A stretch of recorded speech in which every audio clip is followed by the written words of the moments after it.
கும்பராசியில் பிறந்த நண்பர்களுடைய வாழ்க்கையிலையும் வாழ்வாதாரத்திலையும் பிறக்கப்பட்டுள்ள மே மாதத்தில் இந்த பிரபஞ்சம் எந்த மாதிரியான ஒரு மாற்றங்களை தரப்போகுதுன்றது பற்றி தானுங்க முழுமையாக ஆதாரபூர்வமாக இந்த பதிவில் நம்ம பார்க்க போகிறோம். மே மாதம் 1ஆம் தேதி புதன்கிழமை உத்திராடம் நட்சத்திரம்னு சொல்லக்கூடிய சூரிய பகவானுடைய நட்சத்திரத்தில் முதல் கடவுளான விநாயகர் பிறந்த நட்சத்திரத்தில் 4வது மாதத்தில் மகர ராசி மகர லக்னத்தில் தான் இந்த மாதம் பிறக்கப்பட்டது. மே மாதம் 1ஆம் தேதியை குரு பகவான் பயிற்சி அடைஞ்சார்.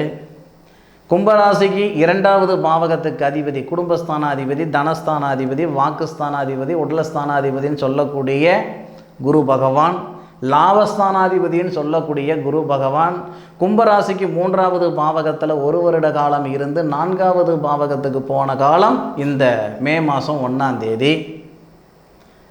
ராசிக்கு 3வது பாவகத்தில் குரு பகவான் அவ்வளோ ஒன்றும் சிறப்பு இல்லைங்க. கேளப்பா குருபதி 3 கெடுதி மெத்த செய்வேனடா வேந்தன் தானும் ஆளப்பா அகத்திலே களவும் போகும் அப்பனே அரிட்டமடா சிசுவுக்குத்தான் புலிப்பாணி சித்தர் சொன்ன கவி. வாங்காத பணத்துக்கு வட்டி கட்டிகிட்டு இருந்தேன், செய்யாத தப்புக்கு தண்டனை அனுபவிச்சுக்கிட்டு இருந்தேன், ஏன் பதவி பறி போச்சுன்னே தெரியல, பதவி பறி போயிடுச்சு. இருக்கிற வேலை போயிட்டு நிம்மதி இல்லாமல் சந்தோஷம் இல்லாமல் ஒரு இக்கட்டான வாழ்க்கை வாழ்ந்துக்கிட்டு இருந்தேனுங்க அப்படின்ட்டு கும்பராசி நண்பர்கள் சொல்ல தான் செய்கிறீங்க. அப்பேற்பட்ட கும்பராசி நண்பர்களுக்கு இந்த மே மாதம் 7ஆம் தேதிக்கு மேற்கொண்டு நிச்சயமாக நல்ல ஒரு அனுகூலம் கொடுக்க போகுது, அதில் மாற்று கருத்து கிடையாது. மாத கிரகமான சூரிய பகவான் உங்களுடைய ராசிக்கு 3வது பாவகத்தில் இருந்து உங்களுடைய ராசிநாதனுடைய பார்வை வாங்குறார். உங்களுடைய ராசிநாதன் சனி பகவான் புரட்டாதி நட்சத்திரம் சொல்லக்கூடிய குபேரர் பிறந்த நட்சத்திரம், குரு பகவானுடைய நட்சத்திரம் புரட்டாதி நட்சத்திரம். முதல் பாதத்தில் 322 டிகிரியில் இருந்து உங்களுடைய ராசிக்கு 3வது பாவகன் சொல்லக்கூடிய காலச்சக்கரத்தின் முதல் பாவகன் சொல்லக்கூடிய மேஷ ராசியை பார்க்குறாரு. உங்களுடைய ராசிநாதன் மேஷத்தில் தான் சூரிய பகவான் இருக்கார். சித்திரை மாதம் முழுவதும் அங்கே தான் இருப்பார். அப்போ மே மாதம் 1ஆம் தேதியிலிருந்து மே மாதம் 14ஆம் தேதி வரை உங்களுடைய ராசிநாதனுடைய பார்வையில் தான் உங்கள் ராசிக்கு 3வது பாவகத்தில் சூரிய பகவான் இருப்பார். இது நல்ல ஒரு தருணங்க. எந்தெந்த விஷயத்துக்கு நல்ல தருணம் அப்படின்னா, இந்த 7 நாட்டு சனி நடக்குதே அப்படின்னு சங்கடப்பட்டு இருக்கிறீங்க இல்லையா, பொருளாதாரத்தில் பாதிப்பு கொடுக்குதே, பணப்பிரச்சனை கொடுக்குதே, மன அழுத்தம் கொடுக்குதே, இருக்கிற வேலையில் பிரச்சனை பண்ணுதே அப்படின்னா உங்களுடைய ராசிக்கு 7வது பாவகத்துக்கு அதிபதினு சொல்லக்கூடிய சூரிய பகவான் 2வது பாவகத்தில் இருந்து உங்கள் ராசிநாதன் பார்வை வாங்கிறது சிறப்பு. ராசிக்கு 4வது பாவகத்துக்கு குரு பகவான் போயிட்டு உங்கள் ராசிக்கு 8வது பாவகத்தை பார்ப்பார். அதுபோக 10வது பாவகம் தொழில் ஸ்தானத்தை பார்க்குறாரு, 12வது பாவகத்தை பார்க்குறாரு. உடல் உபாதைகள் சரியாகும், தொழில் வளர்ச்சிகள் நிறைவாக இருக்கும், சுப விரய செலவுகள் நடக்கும். திருமணம் போன்ற சுபகாரியங்கள், ஒரு மனம் வாங்கணுங்க, ரிஜிஸ்ட்ரேஷன் பண்ண முடியல, கட்டணுங்க, குடி போக முடியல, கிரக பிரவேசம் செஞ்சுக்கிட முடியல, எல்லாம் இருந்து என்னால் அடுத்த கட்டத்துக்கு போக முடியலைங்க, கல்யாணம் ஆகி பிரம்மச்சாரின்ற வாழ்க்கை நான் வாழ்ந்துக்கிட்டு இருக்கிறேனுங்கன்னு சங்கடப்பட்டு இருக்கிற கும்பராசி நண்பர்களுக்கு புனிதமான ஒரு நேர காலங்கள் இந்த நேர காலங்கள். மே மாதம் 7ஆம் தேதியிலிருந்து மே மாதம் 31ஆம் தேதி வரைக்குமே நல்லா இருக்குதுங்க. அதுக்கு மேற்கொண்டு நல்லா இல்லையா சார் அப்படி நான் சொல்ல வரலையே. மே மாத பலன்கள் தான் நான் சொல்கிறேனுங்க. மே மாதம் 7ஆம் தேதி வரைக்கும் கும்பராசி நண்பர்களுக்கு ஆஹா ஓஹோனெல்லாம் சொல்கிற அளவுக்கு இல்லை. மே மாதம் 7ஆம் தேதியிலிருந்து மே மாதம் 31ஆம் தேதி வரைக்கும் நிச்சயமாக ஆஹா ஓஹோன்னு சொல்கிற அளவுக்கு தான் நேர காலங்கள் இருக்குது. உங்கள் ராசிநாதன் இருக்கக்கூடிய நிலைமை, ராசிக்கு 2வது பாவகத்துக்கு அதிபதி 4வது பாவகத்தில் இருக்கக்கூடிய நிலைமை, ராசிக்கு 2வது பாவகத்தில் ராசிக்கு 10வது பாவகத்துக்கு அதிபதி செவ்வாய் புதனுடைய சாரம் வாங்கி, புதனுடைய சாரம் வாங்கிறதுன்றது புதனுடைய சாரம் வாங்குறாரு ரேவதி நட்சத்திரத்தில். 5 குடையவர் புத்திரஸ்தானாதிபதி 2வது பாவகத்தில் நீச்ச நிலையில்.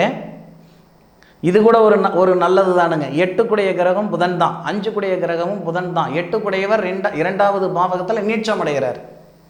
கெட்டவன் கெட்டினால் கிட்டிட ராஜயோகம். அப்போ புதன் தொழில் ஸ்தானாதிபதினு சொல்லக்கூடிய செவ்வாவோட சேர்றார். செவ்வாய் உத்திரட்டாதி நட்சத்திரம்னு சொல்லக்கூடிய சனி பகவானுடைய சாரம். 3 கிரகம் சனி பகவானுடைய சாரம். உத்திரட்டாதி நட்சத்திரம் முதல் பாதத்தில் 335 டிகிரியில் இருக்கிறாரு தொழில் ஸ்தானாதிபதி. தொழில் ஸ்தானாதிபதியுடைய பார்வையும் சிறப்பாக இருக்குது. உங்கள் ராசிக்கு 8வது பாவகத்தை பார்க்குறாரு. உங்களுடைய ராசிக்கு 5வது பாவகன் சொல்லக்கூடிய புத்திரஸ்தானத்தையும் பார்க்குறாரு. அப்போ புத்திரஸ்தானத்தில் மாற்றங்கள் ஏற்படும். மாற்றங்கள் எப்படி சார் ஏற்பட்டுட்டு போகுது? குழந்தை பாக்கியம் நிற்கலைன்னா இந்த மாதம் குழந்தை பாக்கியம் நிற்கிதுன்னா மாற்றங்கள் தானுங்க. நான் பார்க்காத வைத்தியம் இல்லை, பண்ணாத பரிகாரம் இல்லை, போகாத கோவில் குளம் கிடையாது, இது வரைக்கும் எனக்கு நல்லது நடக்கலையா, இதுக்கு மேற்கொண்டு நல்லது நடக்குமா நடக்காதா, கல்யாணம் 15-16 வருஷம் ஆகுது அப்படின்னா இந்த நேரத்தில் சத்தியமாக சொல்கிறேனுங்க, மே மாதம் 7ஆம் தேதிக்கு மேற்கொண்டு ஒரு புத்திர வளர்ச்சி உருவாகிறதுக்கு உண்டான நேர காலங்கள் இருக்க போகுது. அதில் மாற்று கருத்து இல்லை. அது மட்டுமா இல்லை, உங்களுடைய ராசிக்கு 3வது பாவகத்துக்கு அதிபதி 10வது பாவகத்துக்கு அதிபதினு சொல்லக்கூடிய கிரகம் செவ்வாய் 2வது பாவத்தில் இருந்து 4வது பார்வையும் உங்கள் ராசிக்கு 5வது பாவகத்தை பார்க்கறதுனால ஒரு சில நண்பர்களுக்கு, எல்லாருக்கும் சொல்ல மாட்டேனுங்க, ஒரு சில நண்பர்களுக்கு உடல் திரேகத்தில் இருக்கிற சங்கடங்களும் சரியாக போகுது. ஏன்னா உங்கள் ராசி மேலே உங்கள் ராசிநாதன் போய்கிட்டு இருக்கிறார். ஜென்மத்தில் எப்படி இருக்கிறாருன்னு தெரியாது எனக்கு, உங்களுடைய சுய ஜாதகத்தில் எப்படி இருக்காருன்னு தெரியாது. கோட்சார ரீதியாக இது வரைக்கும் ஏன் நமக்கு அந்த மே மாதம் ஒரு 10 நாளைக்கு முன்னுக்கு, அதாவது ஏப்ரல் மாதத்துலேருந்து எடுத்துக்கோங்களேன், ஏப்ரல் 13-14 வரைக்கும் உங்கள் ராசிநாதன் சதய நட்சத்திரத்தில் தான் இருந்தார். சதய நட்சத்திரத்துக்கு அதிபதி ராகு. அந்த ராகு ராசிக்கு 2ல் இருந்தார். 2ல் இருக்கக்கூடிய ராகுடைய நட்சத்திரத்தில் உங்கள் ராசிநாதன் இருந்திருக்கிற ராசிநாதன் சனி பகவான் இருந்ததுனால கிட்டத்தட்ட இந்த 1 வருட காலமே உங்களுக்கு கஷ்டம்தான். 1 வருஷ காலமாகவே அதிகமான ஒரு கஷ்ட நஷ்டங்கள். பார்த்த இடத்துல காசு குணமாக இருந்தது போய் எந்த பக்கம் 10 ரூபாய் இருக்குதுன்னு காலகட்டம். பாக்கெட்டில் 5 வந்தாலும் நிற்கிறதில்ல, 50 வந்தாலும் நிற்கிறதில்ல. அனாமத்து செலவு, அத்தியாவசியமான செலவு செஞ்சால் பரவாயில்ல, ஆடம்பரமான செலவு செஞ்சுட்டா கூட பரவாயில்ல, இது அனாமத்து செலவாக இருக்குது. அதனால் எது எப்படி இருந்தாலும் மே மாதம் 7ஆம் தேதியிலிருந்து மே மாதம் 31ஆம் தேதி வரை கும்பராசி நண்பர்களுக்கு நிச்சயம் ஒரு திருப்பு முனையாக இருக்க போகுது இந்த நாட்கள். இந்த நாட்களில் நீங்கள் செய்ய வேண்டியது என்ன அப்படின்னா, முழுமையான ஒரு உழைப்பு நீங்கள் செய்யக்கூடிய வேலையில் போடக்கூடியது. அரை மணி நேரம் வேலை செய்கிறது, அரை மணி நேரம் தான் ஆகும் ஒருத்தருக்கு ஒரு வேலை செய்கிறதுக்கு. அது அவங்க வேலையை பொறுத்து. ஒரு அரை மணி நேரத்தில் செய்யக்கூடிய வேலையை 2 நாளில் செய்ய முடியலையான்னு சங்கடப்படுற நண்பர்களும் இந்த கும்பராசியில் இருக்கிறதான் செய்கிறாங்க. அப்போது கண்ணு பார்த்தா கை வேலை செய்கிற மாதிரி பட்டுன்னு அந்த வேலையை செஞ்சு விடுவீங்க இந்த காலகட்டத்தில். அதாவது மே மாதம் 7ஆம் தேதியிலிருந்து நிறைய நண்பர்களுக்கு பதவி உயர்வு வரப்போகுது, வேலை வாய்ப்பு நிரந்தரம் வரப்போகுது. வேலைவாய்ப்பு இல்லாத நண்பர்களுக்கு வேலைவாய்ப்பு உருவாக்கி கொடுக்க போகுது. கணவன் மனைவிக்குள்ளே இருக்கிற சங்கடங்கள் சரியாக போகுது. புத்திர வளர்ச்சி வரப்போகுது. நிம்மதியும் சந்தோஷம் 100% உங்கள் வீட்டு தேடி வரப்போகுது. அதில் மாற்று கருத்து இல்லை. நான் இப்போவும் சொல்கிறது என்னென்னா, ஒரு நல்லது நடக்குது அப்படின்னு ஒருத்தர் சொல்கிறாரு அப்படின்னா, நமக்கு நல்லது நடக்குதுன்னு அவர் சொல்லணும் என்ன அவசியம் இருக்குது இல்லையா? நான் உங்களுக்கு ஆஹா ஓஹோன்னு சொல்லலை. உங்களுக்கு நேர காலங்கள் இந்த தருணத்திலேருந்து இந்த தருணம் வரைக்கும் நல்லா இருக்குன்னு சொல்கிறேன். அதுக்கான முயற்சிகள் செய்து பாருங்கள். மே 7லிருந்து மே 31 வரை திருமணத்தில் இருக்கிற தடைகளாக இருந்தாலும் சரி, திருமணமாகி புத்திர செல்வம் இல்லாத தடைகளாக இருந்தாலும் சரி, தொழிலில் சங்கடங்கள் இருக்குதுன்னாலும் சரி, பொருளாதாரத்தில் பாதிப்புகள் இருக்குதுன்னாலும் சரி, இந்த சங்கடங்களெல்லாம் நீங்கிறதுக்கு உண்டான தருணம் மே 7ஆம் தேதியிலிருந்து மே 31ஆம் தேதி வரை இந்த பிரபஞ்சம் தரப்போகுது. அனுபவிக்கணும்னு நினைக்கிறவங்க, உருவாக்கணும்னு நினைக்கிறவங்க உருவாக்கிக்கோங்க, அனுபவிச்சுக்கோங்க.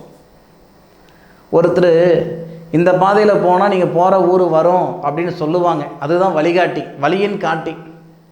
யாரும் அவங்க கையை பிடிச்சிட்டு கடைசி வரைக்கும் கூட்டிகிட்டு வரமாட்டாங்க. அப்படி கூட்டிகிட்டு வரணுன்ற அவசியம் நமக்கு கிடையாது, கும்பராசி நண்பர்களுக்கு கிடையாது. இது வரைக்கும் கும்பராசி நண்பர்கள் மற்றவங்களுடைய வாழ்க்கைக்காக இருக்கட்டும், வாழ்வாதாரத்துக்காக இருக்கட்டும் காரணமாக இருந்து தான் பழக்கம். இது வரைக்கும் உங்களுடைய வாழ்க்கைக்கும் வாழ்வாதாரத்துக்கும் ஒருத்தர் காரணம் இல்லை. சொந்த தகப்பனையும் எதிர்பார்க்காத மனசன் நீங்கள் அதனால புரிஞ்சுக்கிடணும். ஆணாக இருந்தாலும் சரி, பெண்ணாக இருந்தாலும் சரி, கும்பராசியில் ஒரு ஜீவன் பிறக்கிறாரு அப்படின்னா சொந்த தகப்பனையும் எதிர்பார்க்க மாட்டார். தானாக கையை ஊனி கரணம் போட்டு சின்னப்பட்டு சிரமப்பட்டு தான் மேலுக்கு வருவார். இதுதான் நிறைய நண்பர்கள் அனுபவிச்சிருப்பாங்க. எது எப்படி இருந்தாலும் கும்பராசி நண்பர்களுக்கு நல்ல ஒரு அருமையான ராஜயோகம் வரக்கூடிய தருணம் மே 7ஆம் தேதியிலிருந்து மே மாதம் 31ஆம் தேதி வரை.